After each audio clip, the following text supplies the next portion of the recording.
Yeah, They it's got been some a police dangerous chase one, right now in LA. fortunately, at this point, he hasn't really hit anything as far as we know.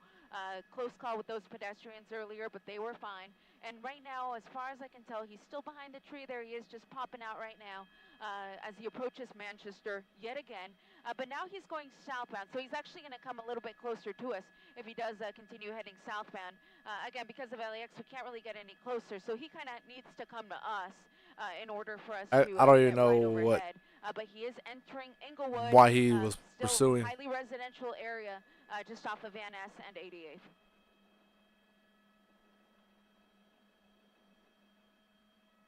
This is live right now too. It's live. This is an older model car, so I really don't know how great of a condition it might be. It's the car with the no lights on coming in. Y'all want to know? Yeah, quite possibly. I did notice he slowed down too, so that might have been around that same time as well. Again, at this point, this pursuit's been going on now about 25 minutes. We're probably encroaching upon 30. Unknown how long he had been driving prior to, how he's doing in terms of gas, of course. But again, at this point, it's tracking mode only, which is why we're not seeing any units directly behind it. But we do still have the airship He overhead, needs to get away. and I continue to hear him calling out the streets so that the officers Oh, in going the area who are in their patrol units waiting to swoop in will know where this vehicle comes to a stop and can hopefully this make dude's that crazy. arrest. See how this goes. He's reaching 100. You guys are. Let's see what happens. It's the watch commander. So the watch commander is the one that determines whether or not to go into tracking mode. But the officers on the ground are the ones that determine whether or not to go into the pursuit. So where are the people going at to spike them? A regular patrol officer will initiate the pursuit, and then at that point, You haven't yet hit that like, hit that share, hit that follow button, hit that like, tap the screen. Who's listening in over the scanners can determine whether or not they need to cancel. If the watch commander determines that it isn't too crazy of a pursuit, or this is the guy that they definitely need to get, like a murder suspect, then they'll go ahead and pursue anyway. But there's situations where the watch commander will determine that it's a better scenario to just let this person go. And that's typically when it's a property crime and not a violent crime. And also, of course, if the person's driving too recklessly, it's more important for them to protect the general public, and for that reason, they could potentially. So they're just gonna probably let him go. They're just coming against oncoming traffic.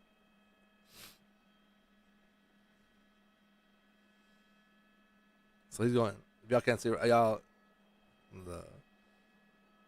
So he's hitting 40. He slowed down. Really nerve-wracking here. This is when most people are coming home from work. What is he doing? Wow.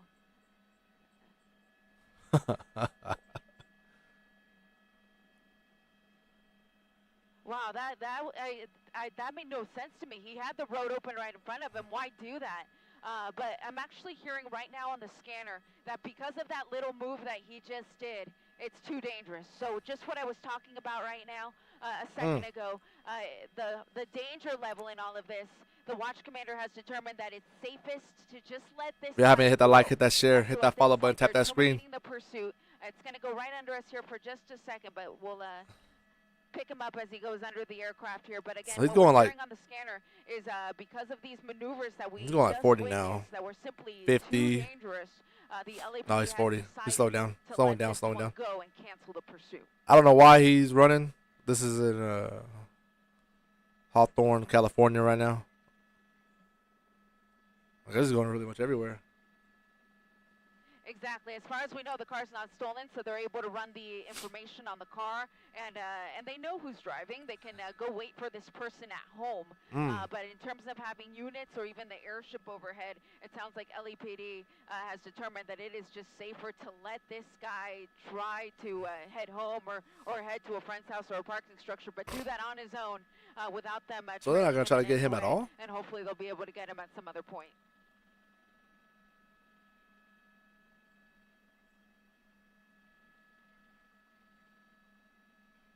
So this is they're not gonna. So I believe it actually started on surface streets, Colleen, but then he quickly jumped on the 105, which is which. I guess he's not really trying to get away because it wouldn't be waiting right there. LAPD doesn't patrol the freeways, so it wouldn't have kicked off there. But that is the CHP's jurisdiction. But in this case, since those units were already trailing him from the road onto the freeway, they were able to stick with him. But he actually didn't stay on the 105 freeway for very long. He got off very quickly and then was on surface streets ever since for the duration of the pursuit. Oh, there's another police helicopter or news helicopter, whatever it is.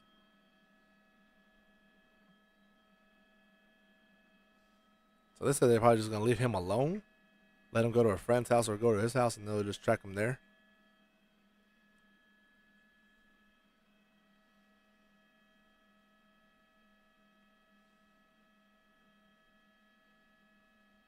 He's at our 2 o'clock, Jim.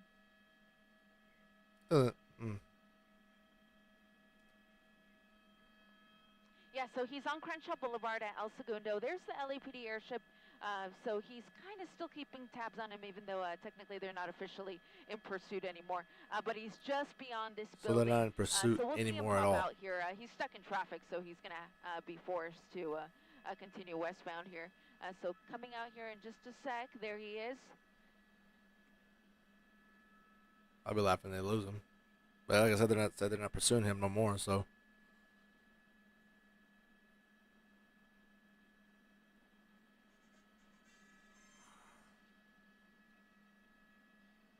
So we're kind of in the area of Hawthorne Airport near the 105 freeway, so that's kind of what we're tracking here.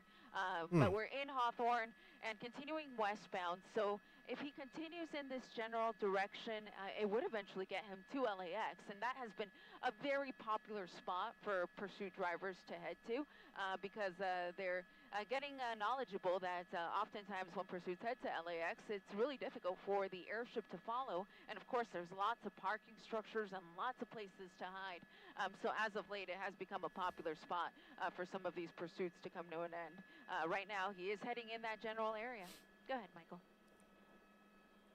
He's gonna try to get away, but like I said, and I guess he's not even really trying because he hit the single light on.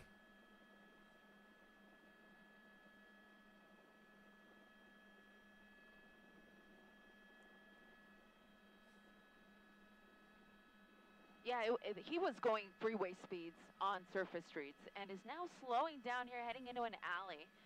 So that's interesting to me because unless you know an area pretty well, how would you know where an alley is and if it's going to be a dead end, right? So there's a good chance he's pretty familiar with this area.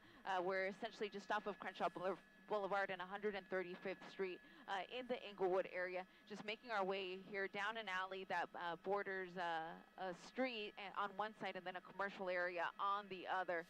So let's see what this leads him to. Looks like a parking lot that will lead him back out onto Crenshaw Boulevard if he cuts through the parking lot. But perhaps he's going to park. It looks like he might be parking.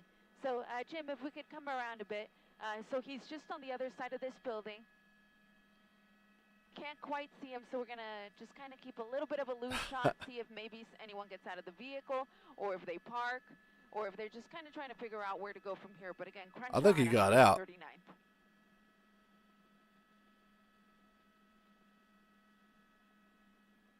I think he got out. Going into a mini mart, parked extremely rudely here. Maybe just seeing if they're going in to get a Snickers bar or if this is it, if this is their plan, just to run into this mini mart that's off of Crenshaw and 139th, right on the edge of Inglewood. So out of the car, the only person there is, as we were saying, coming back in. Maybe, yeah, just getting a snack or looks like he had maybe a cigarette in his mouth or something. So I guess we're not necessarily done yet. And you know, could have been an opportunity for units to move in, but at this point now, with no one directly behind the suspect, there was, you know, it's just getting kind of to that point where they have a lot more freedom to do things if there's no units directly behind them. This guy. Now, I mean, he didn't even have time to pay for anything, did he? I don't know. That's true.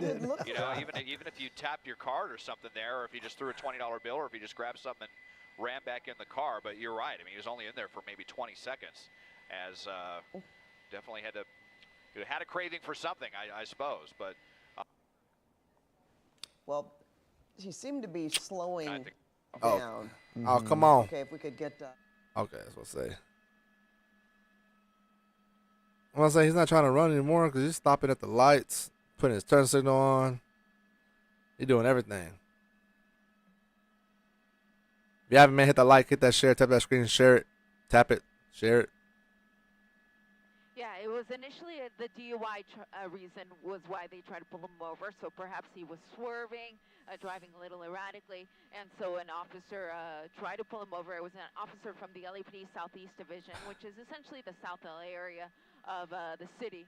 And the driver failed to yield, and the pursuit was on, which added that failure to yield charge. Anytime you don't stop, when an officer tries to stop you, it's automatically. Let's see how fast he gets. He was getting up to 100 miles an that, hour down the streets. Witnessed some reckless driving, so we can add that to the mix. So DUI, reckless driving, failure to yield. But you'll remember he was driving so crazy compared to what he's driving right now that the LAPD decided it was best to just kind of let him go for now. They know who this person likely is because, as far as we know, the car's not stolen. Unclear if he's armed. They couldn't really get an answer to that.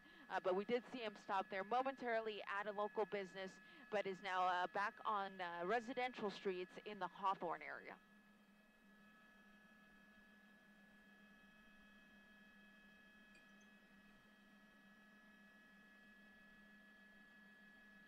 Yeah, he ain't trying to.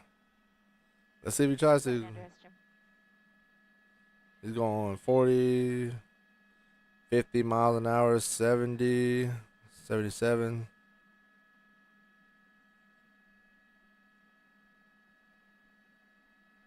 And pushing in on him again. It looks like he's actually going to stop at the light, which we really haven't seen him do too much.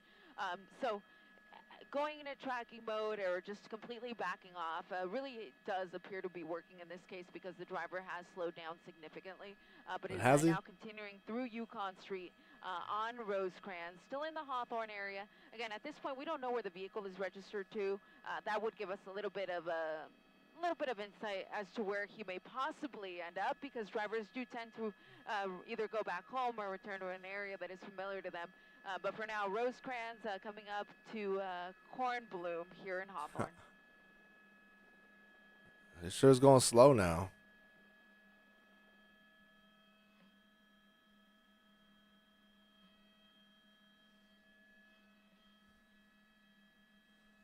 Let's go.